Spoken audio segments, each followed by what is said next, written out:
प्यारे बच्चों, प्राचीन भारत के इतिहास के क्रम में ही एक दक्षिण भारत में सुदूर दक्षिण अथवा द्रविड़ देश के नाम से जाना जाता है। वहाँ पर संगम काल, जो पहली शताब्दी ईस्वी से लेकर के तीसरी शताब्दी ईस्वी के बीच का शासन काल होता है, उसका साहित्य राजनीतिक दशा होती है, उसका भी विवरण बहुत ही महत्वपूर्ण है।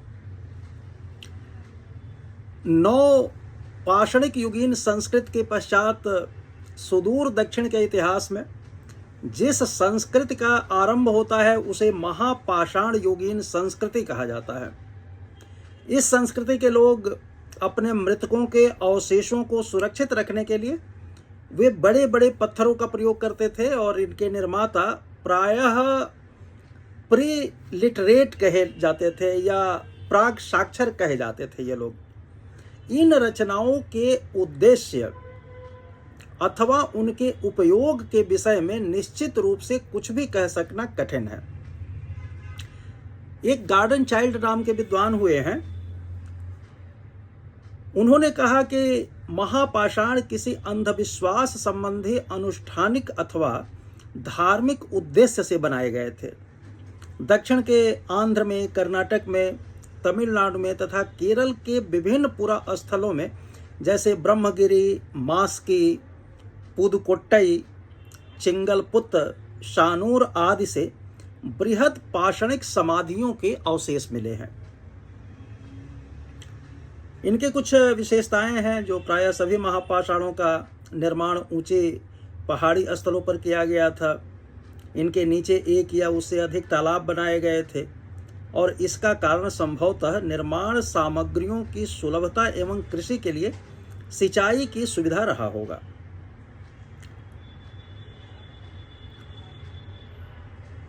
महापाषाण में रहने की बस्ती के समीप बनाए जाते थे। स्मारकों के निर्माता कृषि फर्म से भली बात परिचित थे। इनके द्वारा उत्पादित प्रमुख अनाज चावल, जौ, चना, रागी इत्यादि था और वे लोहे का उपयोग जानते थे। समाधियों की खुदाई में विविध प्रकार के लौह उपकरण जैसे तलवार, कटारें, त्रिशूल, चिपटी, कुल्हाड़ियाँ, फावड़े, छेनी, बसुली, हांसिया, चाकू, भाले इत्यादि मिले हैं। सभी समाधियों से एक विशिष्ट प्रकार के मृदभांड काले और लाल प्राप्त होते हैं। ये चाक पर बनाए गए हैं तथा इनके ऊपर पालिश भी मिलती है। विद्वानों ने इस संस्कृति का काल ईसा पूर्व 1000 से लेकर के पहली शताब्दी ईस्वी तक निर्धारित किया है, जो महापाषाण काल है। संगम युग की अगर हम लोग बात करें तो संगम साहित्य का विवरण प्रासंगिक हो जाता है। ऐतिहासिक युग के प्रारंभ में दक्षिण भारत का क्रमबद्ध इतिहास हमें जिस साहित्य से ज्ञात होता है उसे संगम साहित्य कहा जाता है। इसके पहले का कोई महत्वपूर्ण ऐतिहासिक ग्रंथ हमें दक्षिण भारत से प्राप्त नहीं होता। इस प्रकार सुदूर दक्षिण के प्रारंभिक इतिहास का मुख्य साधन संगम साहित्य ही है। संगम शब्द का अर्थ परिषद अथवा गोष्ठी होता है, जिनमें तमिल कवि एवं विद्वान एकत्र हुआ करते थे। प्रत्येक कवि अथवा लेखक अपनी रचनाओं को संगम के समक्ष प्रस्तुत करता था और इनकी स्वीकृति प्राप्त हो जाने के बाद इनका रचना का प्रकाशन संभव होता था। साहित्य को, जो संकलित साहित्य हैं, इनको संगम साहित्य की संज्ञा दी गई। इन संगमों का अगर विवरण हम लोग करें तो कुछ इस तरह से है। तमिल परंपरा के अनुसार पांड्य राजाओं के संरक्षण में कुल 3 संगम आयोजित किए गए। जल प्लावन के कारण पांड्य राजाओं की राजधानी बदलती रही, तदनुसार संगम का आयोजन स्थल भी बदलता रहा। पहले तेन मदुरई, फिर कपाटपुरम या अलवई और अंततः उत्तरी मदुरई में हुआ। तीनों संगम का सर्वप्रथम उल्लेख इरैयनार अगप्पोरूल अर्थात इरैयनार कृत गुप्त प्रेम प्रसंग निबंध पर लिखित भाष्य है, जो 730 ईस्वी का है।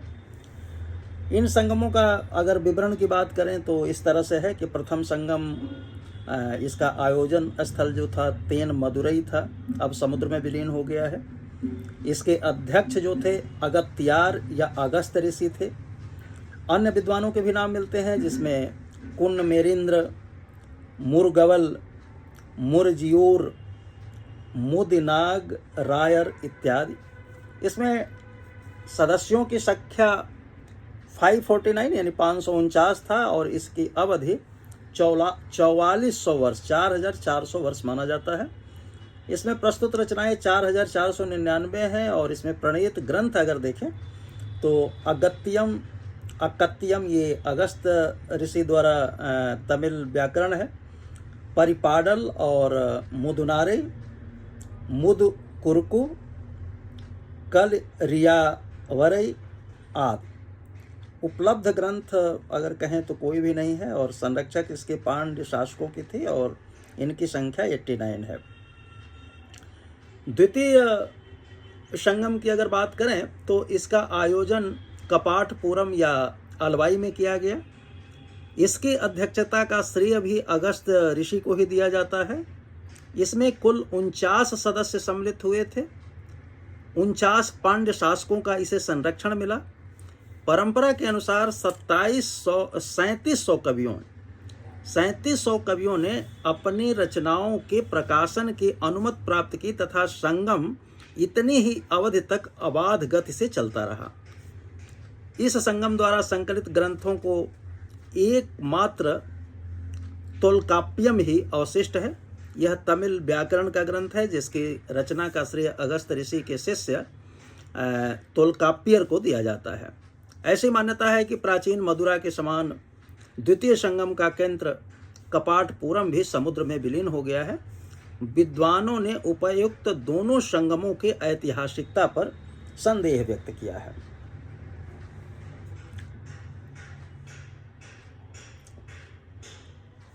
उपलब्ध ग्रंथ तोल्पक्यम ही है इसमें। फिर तृतीय संगम की अगर बात करें तो इसका आयोजन स्थल जो है उत्तरी मदुरई था। अध्यक्ष जो है नक्कीरर थे। अन्य विद्वान को अगर नाम लिए तो इरैयनार, कपिलार, परनर इत्यादि थे। इसमें सदस्यों की संख्या 49 थी और इसकी अवधि 1850 वर्ष माना गया है। इसके अंदर जो प्रस्तुत रचनाएं थी वो 449 थे और प्रणीत ग्रंथ में पुत्तुपातु 10 ग्राम काव्य हैं, इतुतो गई 8 संकलन है, पदिनेन किलक्कणकु 18 लघु उपदेश गीत हैं इत्यादि। उपलब्ध ग्रंथ की अगर बात करें तो अधिकांश इसमें उपलब्ध हैं और संरक्षक पांड्य शासकों की संख्या 49 थी। तीनों संगम कुल मिलाकर 9950 वर्ष तक चला और इनमें 8848 कवियों व लेखकों ने अपनी रचनाएं प्रस्तुत की तथा इन्हें 197 पांड्य शासकों का संरक्षण मिला। यह विवरण थोड़ी अतिशयोक्तिपूर्ण है। ऐसा संगम साहित्य को विशेष गरिमा प्रदान करने के उद्देश्य से किया गया होगा। संगम साहित्य की कविताओं के अंत में दी गई टिप्पणियों में उल्लिखित राजाओं, सामंतों और कवियों की समसामयिकता का सावधानी के साथ अध्ययन करने से पता चलता है कि सारा साहित्य अधिक से अधिक 4 या 5 पीढ़ियों की रचना है। यानी ये सब 120 या 150 वर्षों के दौरान रची गई है और एक पीढ़ी का समय 30 वर्ष अगर हम मानते हैं तो। संगम साहित्य के जो उपलब्ध ग्रंथ हैं वो प्रथम संगम काल के समस्त ग्रंथ नष्ट हो चुके हैं। तमिल के प्राचीन व्याकरण अगत्यार अगस्त ऋषि द्वारा रचित अगत्यम या अकत्यम उपलब्ध है। एक महान कृति है जो 3 भागों में प्रस्तुत है। द्वितीय संगम काल के ग्रंथों में तोलकाप्पियर द्वारा रचित तोलक्यप एकमात्र बची हुई रचना है।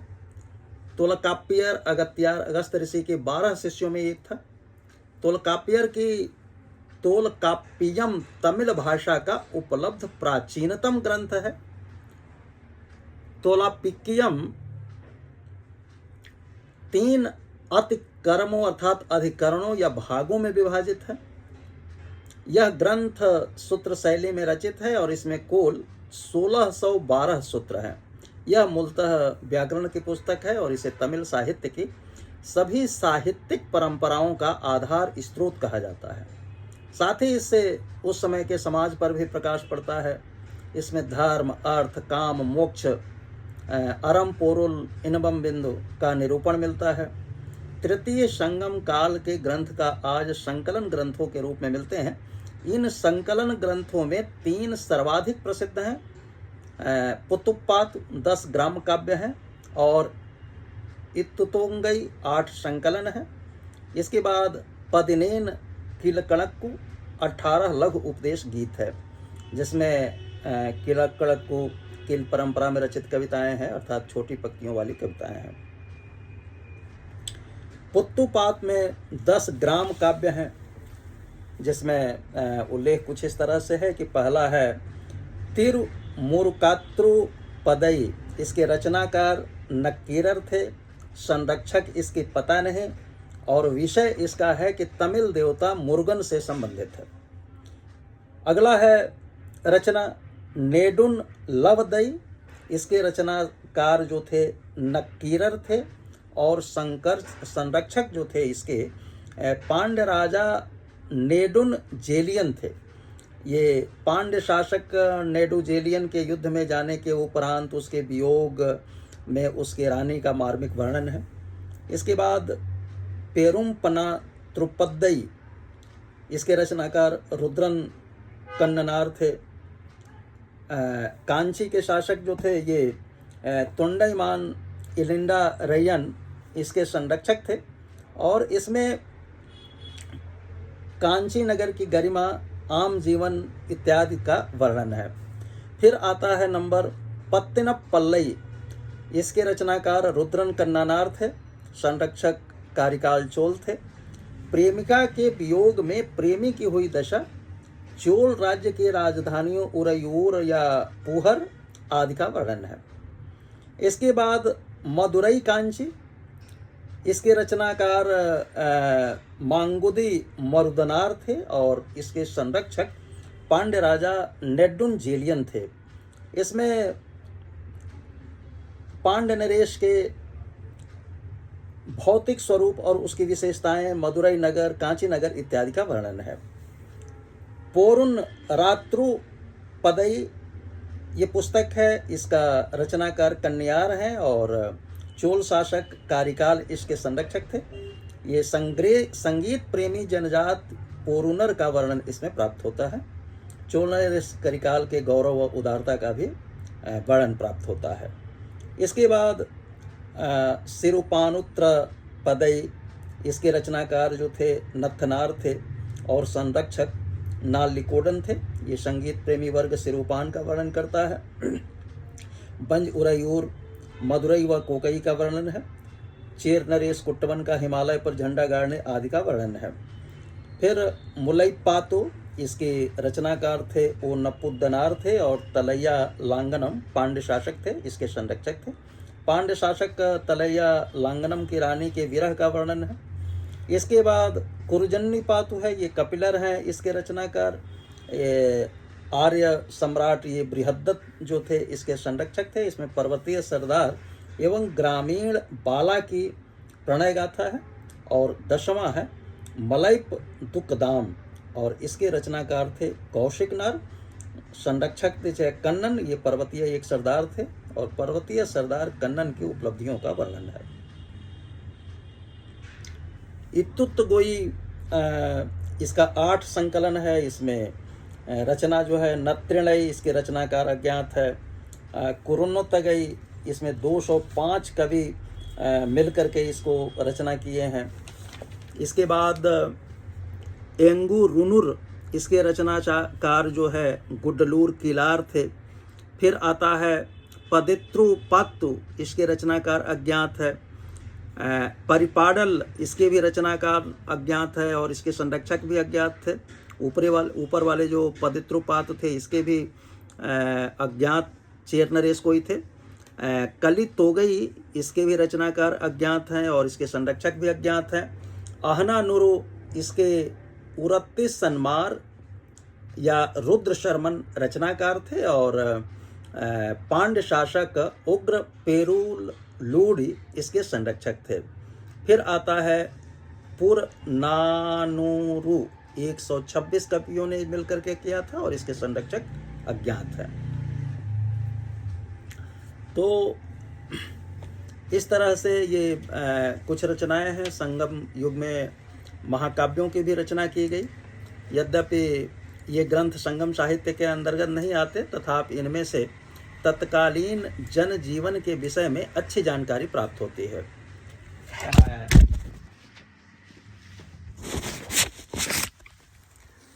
इसके 5 प्रसिद्ध महाकाव्य हैं। शिल्पद्दिकारम, मणिमेखलई, जीवक चिंतामणि, वलयपति तथा कुंडलकेशी। इसमें प्रथम 3 ही उपलब्ध हैं और इनका विवरण कुछ इस तरह से है।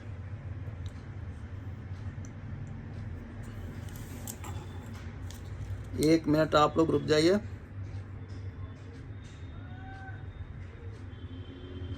हाँ, शिल्पद्दिकारम को तमिल साहित्य की अनुपम निधि माना जाता है और नीलकंठ शास्त्री के शब्दों में यह अनेक अर्थों में समस्त तमिल साहित्य में सबसे अनुपम है। इसमें दृश्यों का जैसा सुस्पष्ट चित्रण है, छंदों का जैसा दक्षतापूर्ण प्रभाव है, वैसा किसी अन्य रचना में देखने को नहीं मिलता। प्रोफेसर मेंडहाले ने शिल्पद्दिकारम को तमिल काव्य का इलियड की संज्ञा दी है। इसके बाद मणिमेखलई की बात आती है तो शिल्पद्दिकारम के कुछ समय बाद इस ग्रंथ की रचना हुई। इस पर शिल्पद्दिकारम का ही प्रभाव दिखाई देता है। इसकी रचना मदुरा के व्यापारी शीतलैस सत्यनार ने की थी, जो एक बौद्ध था। इस महाकाव्य की नायिका मणिमेखलई कोवलन, ये शिल्पद्दिकारम के नायक थे कि प्रेमिका नर्तकी माधवी से उत्पन्न हुई है पुत्री। माधवी अपने पूर्व प्रेमी की मृत्यु का समाचार सुनकर बौद्ध भिक्षुणी बन जाती है। राजकुमार उदय कुमारन मणिमेखलई से प्रेम करता है तथा उसे प्राप्त करने का प्रयत्न करता है, किंतु मणिमेखलई चमत्कारिक ढंग से अपने सतीत्व को बचा लेती है। अंततः वह भी अपनी माता के समान बौद्ध धर्म का आलिंगन करके भिक्षुणी बन जाती है। इस ग्रंथ की कहानी दार्शनिक एवं शास्त्रार्थ संबंधी बातों के लिए बनाई गई है। इसका महत्व मुख्यतः धार्मिक है। इसमें तर्कशास्त्र की भ्रांतियों की लंबी व्याख्या है। शास्त्री के अनुसार यह बौद्ध लेखक दिंगनाथ 5वीं शताब्दी ईस्वी की कृति न्याय प्रवेश पर आधारित है। इसकी अधिकांश कविताएं हिंदू तथा अन्य धर्म विरुद्ध संप्रदाय वालों के बीच वाद विवाद और दूसरे धर्मानुयायियों के मतों के खंडन मंडन संबंधी विचारों से परिपूर्ण है। इस प्रकार मणिमेखलई का महत्व शिल्पद्दिकारम जैसा नहीं है। जीवक चिंतामणि की अगर बात करें तो यह संगम काल के बहुत बाद की रचना है। इसकी रचना का श्रेय जैन भिक्षु तिरुत्तक देवर को दिया जाता है। यह एक आदर्श नायक की जीवन कथा है जो युद्ध तथा शांति दोनों कलाओं में निपुण है। वह एक ही साथ संत तथा प्रेमी दोनों है। युवावस्था में अनेक साहसपूर्ण कार्य करता है। प्रारंभ में ही एक विशाल साम्राज्य का स्वामी बन जाता है।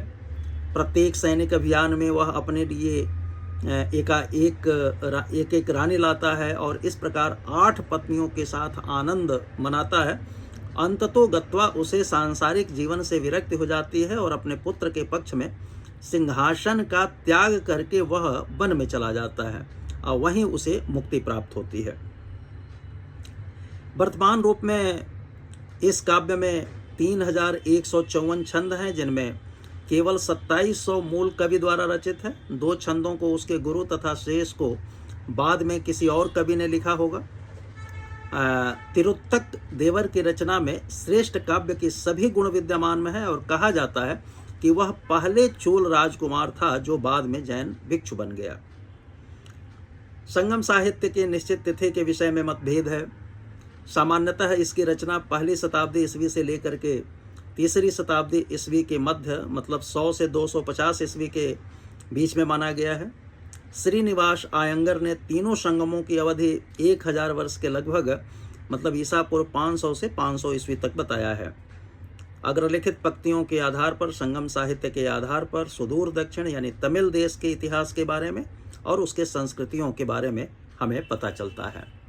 तो ये संगम साहित्य की बात हुई। अब इसके आगे हम लोग जब बात करेंगे तो फिर क्रमशः चोल साम्राज्य के बारे में बात करेंगे, चेर के बारे में बात करेंगे। बहुत बहुत शुभकामनाएं।